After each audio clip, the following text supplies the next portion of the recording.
আসসালামু আলাইকুম, সবাই কেমন আছেন? আশা করি সবাই ভালো আছেন। আজকে ঠান্ডা, শুক্রবার সকালে অনেক ঠান্ডা। সবাই বেশি বেশি সাবস্ক্রাইব করবেন আমার ইউটিউব চ্যানেল, সবাই বেশি বেশি শেয়ার করবেন। আজকে হচ্ছে মালের রেট অনেক কম, 2.25 টাকা, 2.25, 14 কিলো মতো হবো। 1 কিলোর মতো, 1 মধ্যে 1 কারাটা 14 কিলো, আর হলো 2 কারার মধ্যে 28 কিলো মতো, 27 কিলো মতো হইব।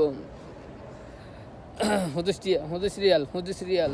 যারা যারা নেবেন আর আতিকের মধ্যে আইতারেন। আতিকের মধ্যে দেখছেন এটা কত বড় বিশাল পার্কিং গাড়ি। আর তো আলিবালত, আলিবালত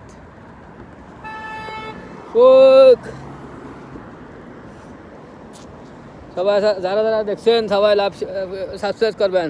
আমার ইউটিউব চ্যানেলটা সবাই দেখবেন। সবাই উপর দিকে ঠেলা মারিবেন না, সবাই দেখিয়া কমেন্ট করবেন এবং লাইভ শেয়ার করবেন, সাবস্ক্রাইব করবেন আমার ইউটিউবটা, সবাই সাবস্ক্রাইব করবেন। ওকে, সালাম আলাইকুম, ধন্যবাদ, সবাইকে দোয়া রইল।